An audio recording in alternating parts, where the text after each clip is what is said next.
जय एसटी वैदिक किसान भाइयों, सवाल आपका जवाब हमारा, इस सत्र में आपका स्वागत है। मराठे चेतन इन्होंने एक सवाल पूछा है कि सर मैं मोरिंगा की फसल ले रहा हूं तो उसको एसटी वैदिक को कैसे इस्तेमाल करना है। दोस्तों, मोरिंगा ड्रमस्टिक या सहजन, उसे मराठी में शेवगा कहते हैं, यह जो फसल है या यह जो बगीचा है, यह किसान को अमीर करने वाली फसल है।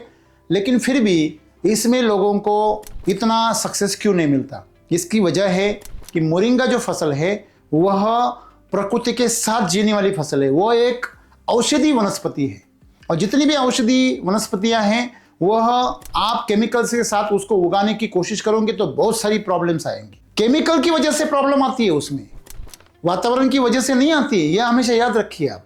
तो जितनी भी दवा की सब्जियां हैं या पेड़ पौधे हैं उनमें यही समस्या है, तो आपको यह समझना जरूरी है। तो पहले तो आपको उसको केमिकल फ्री आपको उगाना हो। दूसरा, आज मोरिंगा का जो रेट है 400 रुपए किलो है, लेकिन मोरिंगा नहीं है। तो आपको यह समझना जरूरी है कि वहां पे आपको हर्बिसाइड यूज नहीं करना है, वहां पे आपको कोई केमिकल यूज नहीं करना है, आपको वहां पे कोई केमिकल खाद नहीं इस्तेमाल करना है, वाटर सोल्यूबल नहीं देना है। तो फिर क्या करेंगे आप? उसको पूरी तरह एसटी वैदिक से करिए।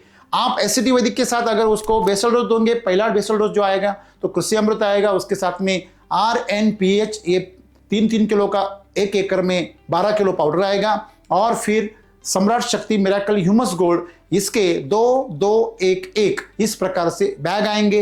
ये सब मिला के आपको उसका एक बेसल डोज तैयार करना है, वो उसको देना है। तो आगे आप हमारे ऑफिसर से संपर्क कीजिए, सॉइल चार्जर और एनर्जी बूस्टर देके आप उसको स्टार्ट कीजिए और फिर आप पूरी तरह उसको एसटी वैदिक तरह से बनाइए तो आपको रिकॉर्ड ब्रेक उपज आएगी। धन्यवाद।